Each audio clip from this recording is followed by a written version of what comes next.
ऋषियों ने शाप दिया, एक बार नहीं 3 बार आपको दैत्य योनि की प्राप्ति होगी। अपने भक्तों के उद्धार के लिए परमात्मा भी जय और विजय को आश्वस्त करते हैं कि जब जब भी आप दैत्य कुल में जन्म लोगे, आपका उद्धार करने के लिए मैं अवतार रहूंगा। दूसरा कारण जलंधर और वृंदा की कथा। तीसरा कारण नारद जी के श्राप के कारण परमात्मा को अवतार लेना। नारद श्राप दीन एक बारा, कल्प एक तेहि लगी अवतारा। एक बार नारद जी ने प्रभु को श्राप दिया। ऐसी क्या घटना घटी कि परमात्मा के भजन में सदैव लीन रहने वाला भक्त, प्रभु के सबसे प्रिय भक्त प्रभु को ही शाप दे। कथा इस प्रकार की है। वैसे तो नारद जी एक स्थान पर कभी रुकते नहीं, लेकिन एक बार नारद जी ने बहुत बड़ा तप किया।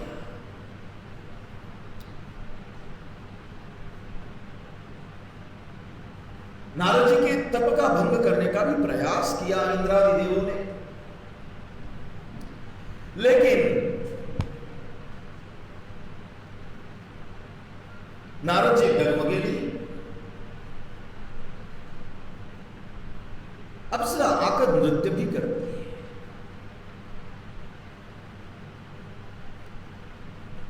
नारद जी का तप पूर्ण हुआ। नारद जी को अपने तप का अहंकार हुआ। सब स्थानों में जाकर अपने तप के बारे में बखान करने लगे। कैलाश पर्वत पर आए, भगवान महादेव के सम्मुख यह सारी वार्ता बतलाते हैं। भगवान महादेव ने समझाया, नारद तुम बहुत श्रेष्ठ हो, तुमने बहुत अच्छा तप किया, लेकिन ध्यान रखो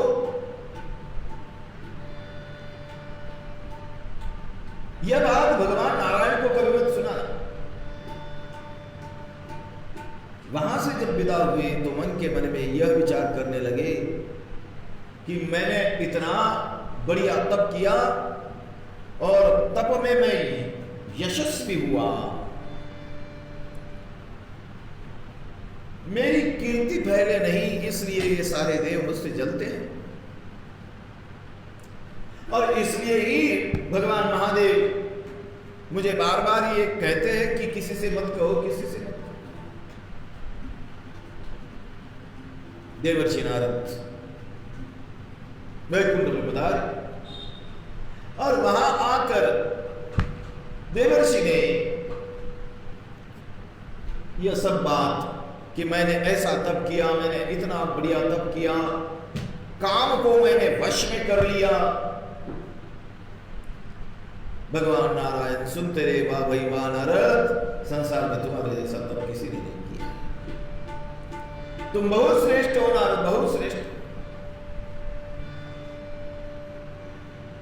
अहंकार जगा तो परमात्मा ने भी विचार किया, पेशेंट सीरियस है,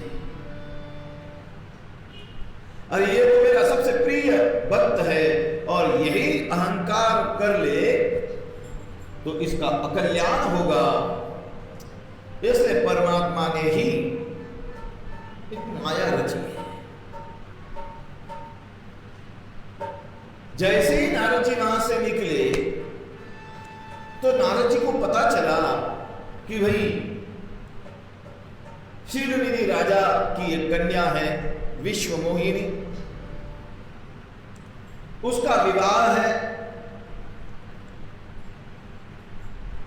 और शीलनिधि के बारे में भी नारद जी ने सुन रखा था।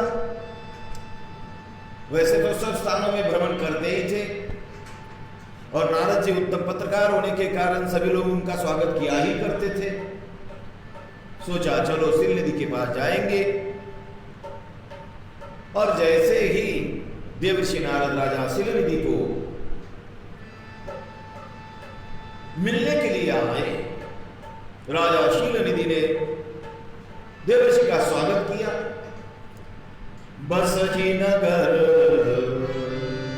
सुंदर नर नारी, जनु बहु मन सिज रति तनु धारी, तेहि पुर बसहि शीलनिधि राजा, अगणित हय गय सेन समाजा। राजा ने स्वागत किया।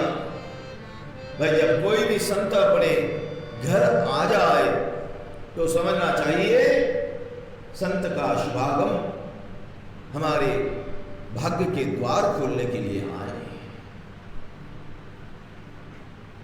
साधु संत यति घरा तो दिवाली दस्तक। राजा ने स्वागत किया। राजा ने विचार किया मेरी बिटिया की शादी होनी है, स्वयंवर है, देवर्षि का आशीर्वाद उसे प्राप्त हो जाए। इसलिए राजा ने विश्वमोहिनी नाम की कन्या को बुलाया प्रणाम करने के लिए। वो विश्वमोहिनी थी, मिस यूनिवर्स विश्वमोहिनी प्रणाम करती है। देवर्षि नारद उसके सौंदर्य को देखते रहे और मन ही मन देवर्षि नारद ने विचार किया इतनी सुंदर पत्नी अगर मुझे मिल जाए तो कितना बढ़िया काम हो जाए। लेकिन ये मुझसे विवाह करे तो मुझे भी दिव्य और सुंदर स्वरूप धारण करना पड़ेगा, मेरा रूप सुंदर बनाना पड़ेगा। तो संसार में सबसे सुंदर जो होगा उसके साथ ये विवाह करेगी। सोच तो बराबर थी, क्योंकि भाई जब भी कोई कन्या अपने पति के बारे में विषय में चिंतन करती है तो सबसे पहले वो सोचती है कि मेरा पति सुंदर हो। कन्या वरयते रूपम, वो सुंदर हो। फिर उसे दिमाग हो नहीं हो ये बात दूसरी, पर वो सुंदर होना चाहिए। इसलिए देवर्षि नारद सोचते हैं कि सबसे सुंदर स्वरूप मुझे प्राप्त हो जाए। संसार में सबसे सुंदर कौन है? अरे भगवान नारायण से बढ़कर कोई नहीं। इसलिए देवर्षि नारद प्रभु के पास आए और प्रभु से कहते हैं हरि रूपं देहि। भगवान तथास्तु करते हैं। हरि रूपं देहि, हरि के दो अर्थ है। हरि मतलब भगवान नारायण, और मरकट को भी हरि कहते हैं। ऐसा विचित्र वेश नारद जी को प्राप्त हुआ। उनको लगा मैं बहुत सुंदर दिख रहा। वे पहुंचे स्वयंवर के स्थान में। प्रभु ने दो गणों को भेजा और वे गण नारद जी की ओर देखकर हंसने लगे। नारद जी ने उन दोनों से पूछा कि बार बार तुम मेरी ओर देखकर क्यों हंस रहे हो? मैं क्या तुम्हें बंदर दिखाई दे रहा हूं? बोले जरा देख लो, झांक लो, जल में अपना प्रतिबिंब देखो, फिर समझ में आएगा। और जैसे देवर्षि नारद ने अपने प्रतिबिंब को जल में देखा और सच में वही स्वरूप कपि का, बहुत क्रोध आया। प्रभु से नाराज भी हो गए। जाऊंगा और झगड़ा करूंगा मैं भगवान नारायण से, ऐसा कहते हुए निकले तो बीच रास्ते में भगवान नारायण ही उस विश्वमोहिनी को लेकर जा रहे थे।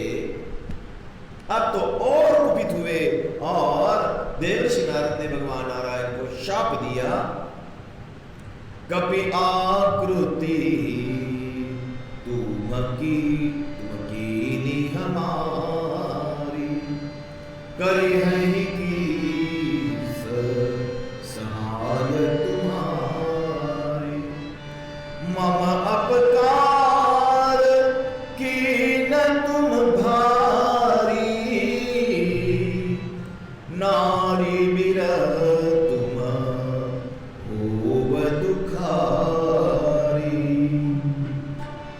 प्रभु, आपने मेरा बहुत बड़ा अपकार किया, इसलिए मैं आपको शाप देता हूं कि जिस प्रकार पत्नी के विरह में, स्त्री के विरह में मैं रो रहा हूं, वैसे ही आपको स्त्री का विरह होगा और आप भी स्त्री के विरह में रोओगे। नारी विरह तुम हो दुखा। भक्तों का शाप भी स्वीकार किया परमात्मा ने। प्रभु के अवतार का यह भी एक कारण है। मनोहर शत्रुपा ने बहुत तप किया,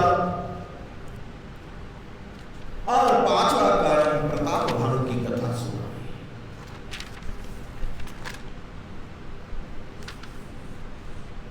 जय और विजय का पतन हुआ।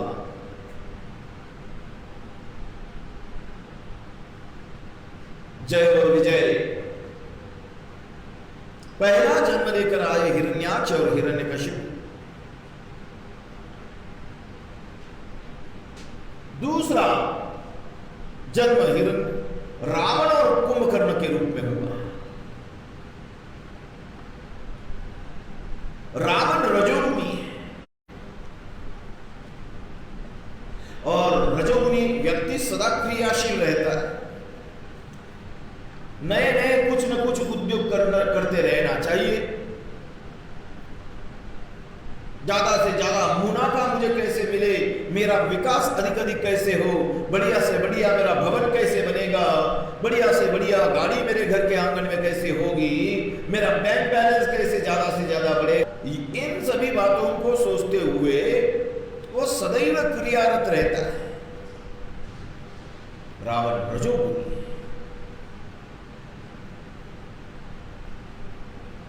देहासक्त भी है। कुंभकर्ण तमोगुणी है, और तमोगुण जिसके जीवन में है वो व्यक्ति आलसी होता है। उसे नींद बहुत प्यारी होती है, थोड़ा सा काम कर ले तो थक जाए। खाने को बहुत लगता है, बहुत अधिक खाता है। हमने किसी संत महात्मा से सुना था, जो बहुत अधिक खाता है उसके पास लक्ष्मी टिकती नहीं। जो बहुत अधिक सोता है उसके पास में लक्ष्मी टिकती नहीं। आलस्य कुतो विद्या, आलस्य कुतो विद्या, अविद्यस्य कुतो धनम, अधनस्य कुतो मित्रम, अमित्रस्य कुतो सुखम। इसलिए भूलकर भी अपने जीवन में तमोगुण नहीं आना चाहिए। आलस्य,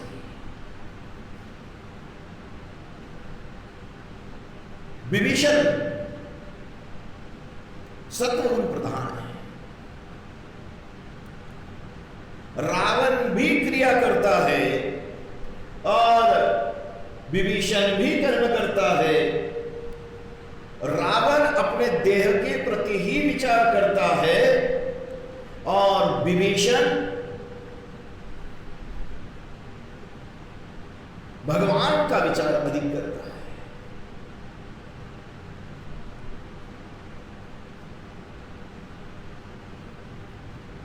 इस प्रकार ये तीनों भाई हैं। रावण ने घनघोर तप किया, ब्रह्मदेव प्रकट हुए। ब्रह्मदेव ने पूछा क्या चाहिए मांगो। जब जब भी दैत्यों ने तप किया और ब्रह्मदेव प्रकट जब हुए वरदान देने के लिए, तब तब दैत्यों ने एक ही वस्तु मांगी है, अमरत्वम देहि देवेश, मुझे अमर कर दो। ब्रह्मा जी ने कहा भाई मैं अमर नहीं हूं, तुम्हें अमरत्व का वरदान नहीं दे सकता। रावण ने कहा कि भाई ऐसा वरदान दो कि वानर और मनुष्य छोड़ किसी से मैं मारा नहीं जाऊं। वानर और मनुष्य छोड़कर मुझे कोई मार न सके। कभी कभी ओवर कॉन्फिडेंस आदमी को खाई में गिरा देता है। जीवन में कॉन्फिडेंस की आवश्यकता होती है, लेकिन ओवर कॉन्फिडेंस की नहीं होनी चाहिए।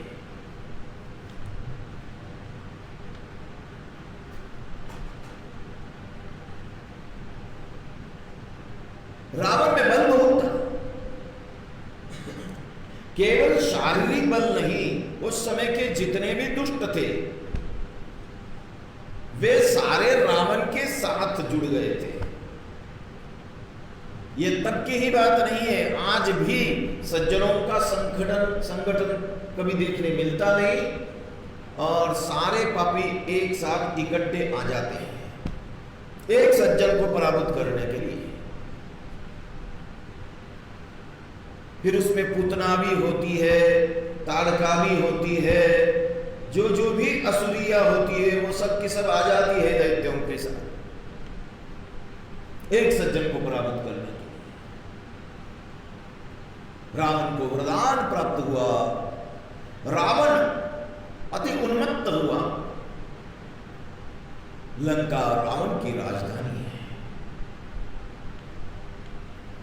यह शहर इतना सुंदर है, जैसे इंद्र की राजधानी अमरावती है वैसे ही रावण की यह नगरी है, स्वर्ण की नगरी। संसार के सभी पापी गुंडे रावण के साथ जब जुड़ गए, रावण जैसे कहता वैसे ये लोग करते।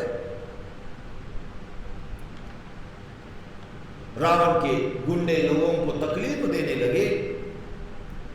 रावण शब्द का मतलब ही रावयति द्रावयति सर्वजनान, जो लोगों को तकलीफ देता है, जो लोगों को अकारण रुलाता है, इस वृत्ति का नाम रावण है। कुबेर को पराजित कर कुबेर से लंका और पुष्पक विमान छीन लिया। रावण का साम्राज्य बढ़ा। रावण के राज्य में चोर जुआरी व्याभिचारी बढ़ गए। ये सब के सब ऋषिमुनियों को तकलीफ देते हैं। कोई ऋषिमुनि यज्ञ करना चाहता है तो ये गुंडे जाकर यज्ञ का विध्वंस करते हैं। रावण यह संसार का सबसे पहला आतंकवादी है। बाड़े खल बहु चोर जुआरा, जेलम पट पर धन पर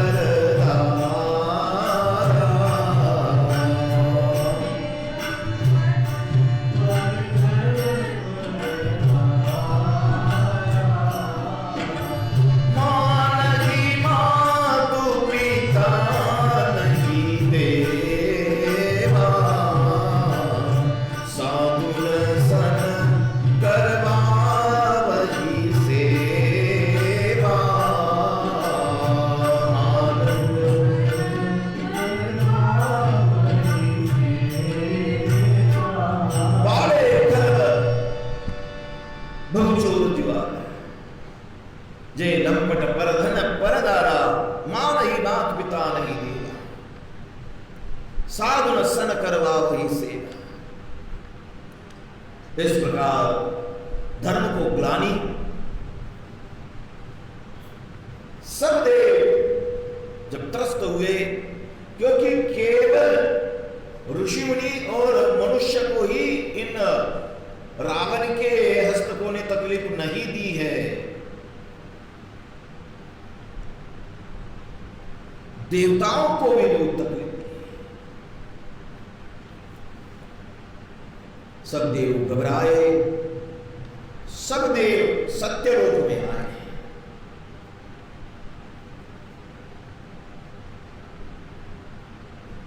ब्रह्मा जी से कहते हैं, ब्रह्मा जी ने कहा आप चिंता नहीं करो, प्रभु हमारा कष्ट हरेंगे, लेकिन प्रभु हमारा कष्ट तब ही हरेंगे जब हम उनकी प्रेम से प्रार्थना करेंगे, तो वे प्रकट होंगे और रावण का निर्माण करेंगे। इसलिए सब देव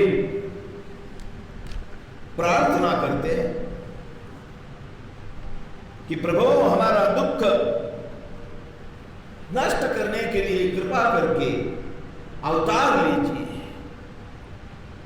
जय जय सुरनायक जन सुखदायक प्रणत पाल भगवंता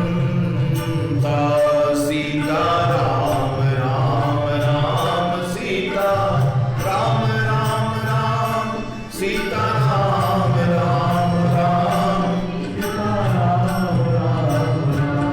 गोपीज हितकारी जय सुरारी सिंधु सुता प्रिय कंता सीता राम राम सीता राम राम राम सीता राम राम राम सीता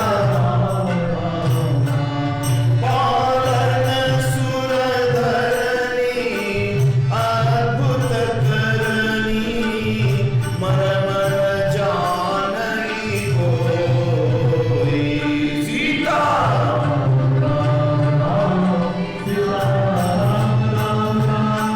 सीता राम राम राम सीता जो सहज कृपाला दीन दयाला करहु अनुग्रह होई सीता राम राम राम सीता राम सीता राम राम राम सीता राम जय जय अविनाशी सब घटवासी व्यापक परमानंद सीता राम राम सीता राम राम सीता राम राम सीता अभिगत गोतीतम चरित पुनीतम माया रहितम सीता राम राम सीता राम सीता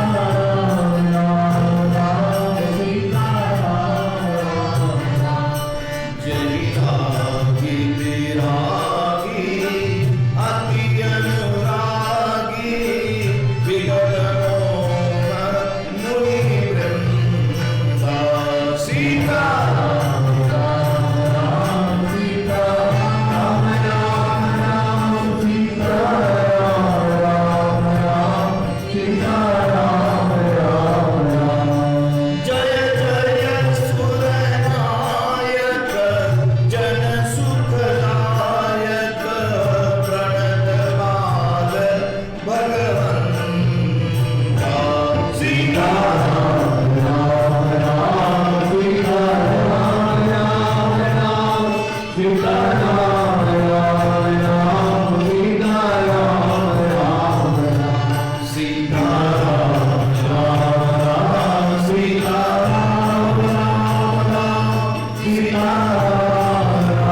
राम सीता राम सीता राम सभी देव प्रार्थना करते हैं,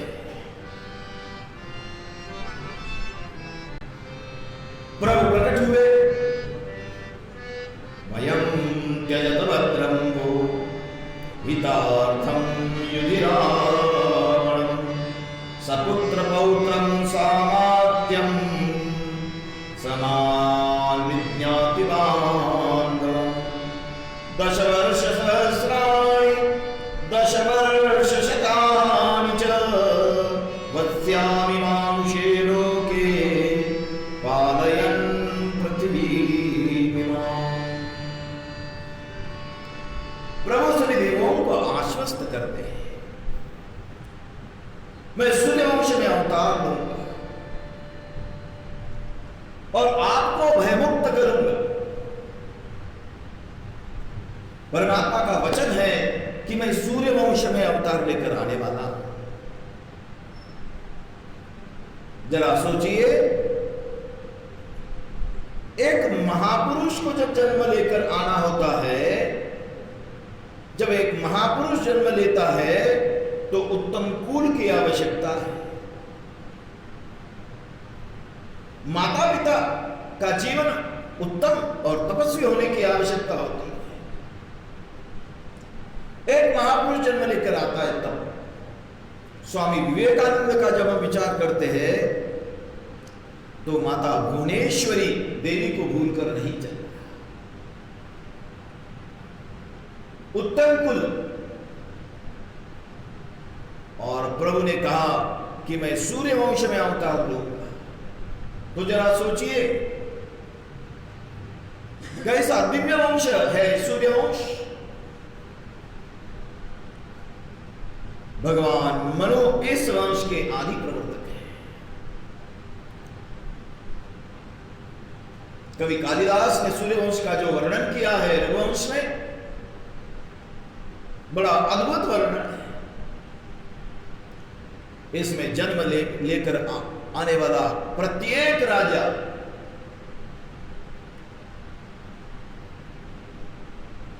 जिसका संपूर्ण जीवन अत्यंत पवित्र था।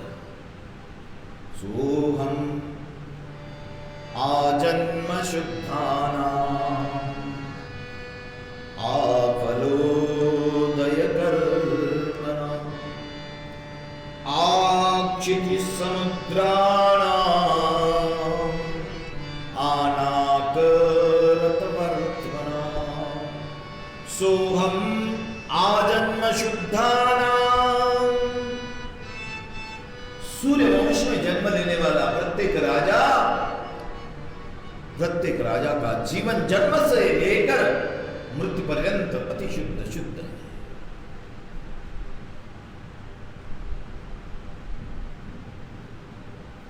जीवन सदा सर्वदा शुद्ध होना चाहिए।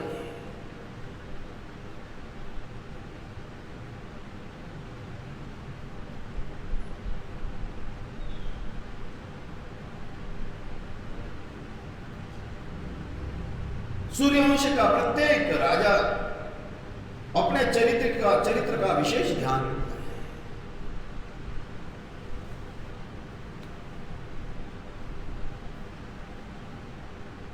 अपना जीवन भी हमें पवित्र रखना है, क्योंकि परम पवित्र परमात्मा के दरबार में वो ही जाएगा, उसे ही एंट्री मिलेगी जो अपना जीवन पवित्र रखेगा।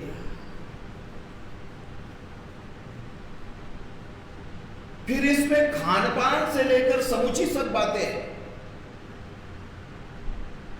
क्या खाना चाहिए, क्या पीना चाहिए, क्या देखना चाहिए, क्या पढ़ना चाहिए, क्या बोलना चाहिए, कैसे बोलना चाहिए।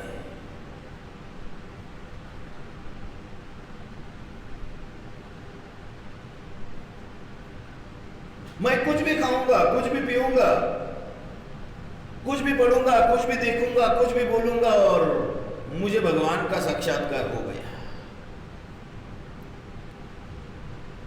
ऐसा कभी नहीं होता। अष्टांग योग में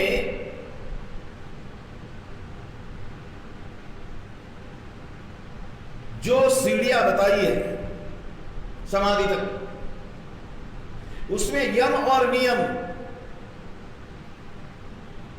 जिसके जीवन में नियम नहीं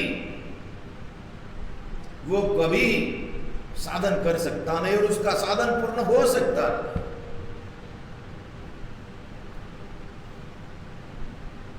मैं कुछ भी खाऊंगा और मुझे भगवान मिल जाए, मैं नियम पालन नहीं करूंगा और मुझे भगवान का दर्शन हो गया। शंकराचार्य जी महाराज कहते हैं, जन्मा अनेक शतैर सदा दरुजा भक्त्या समाराधिता। केवल एक जन्म में परमात्मा मिलेंगे बोल नहीं सकते, कितने जन्म, बहुनाम जन्म नामंते।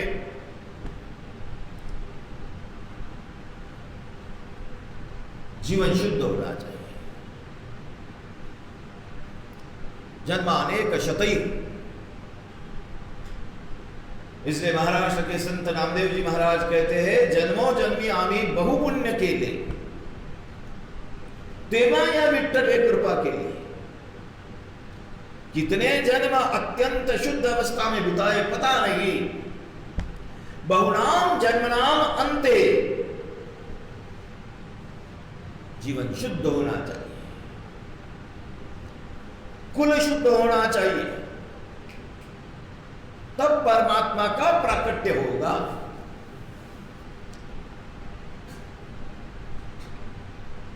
नहीं, हम तो कभी कभी शुद्ध होते हैं, कभी कभी अशुद्ध होते हैं, और 31 दिसंबर के रात्रि में हम बेशुद्ध होते हैं। 1 जनवरी हमारा नववर्ष नहीं, हमारा नववर्ष है चैत्र शुद्ध प्रतिपदा।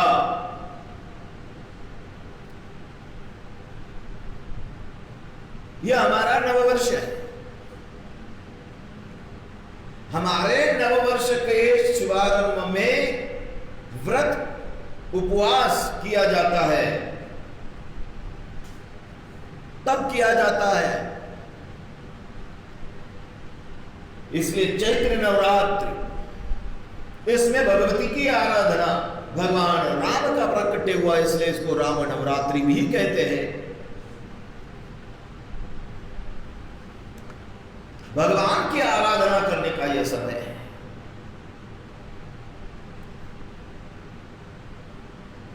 परमात्मा ने हमें जो जीवन दिया, अति शुद्ध दिया।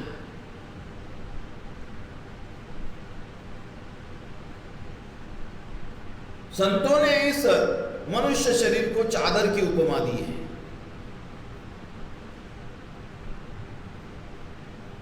जब परमात्मा ने यह चादर हमें दी, तब एकदम साफ सुथरी दी है। किसी व्यक्ति ने हमें एकाध बार हमारे कुछ कार्य में एकाध वस्तु हमें प्रदान की है।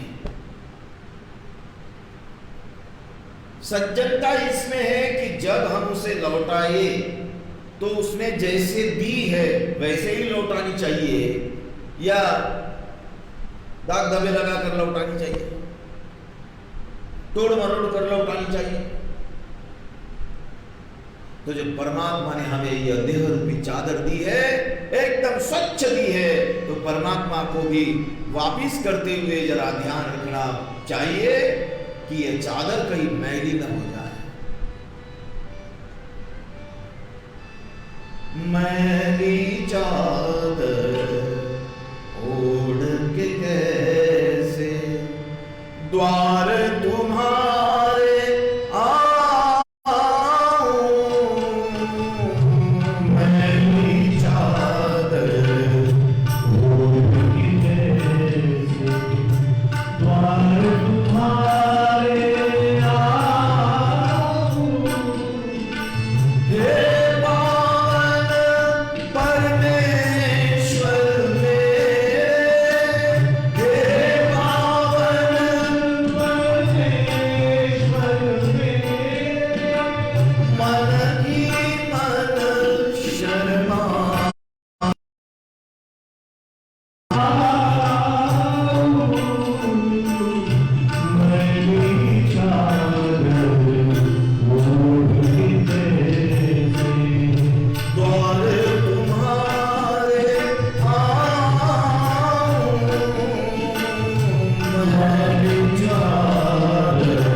इतना स्वच्छ वस्त्र दिया हमें परमात्मा ने, उसे लौटाते समय जैसे दिया वैसे ही लौटाना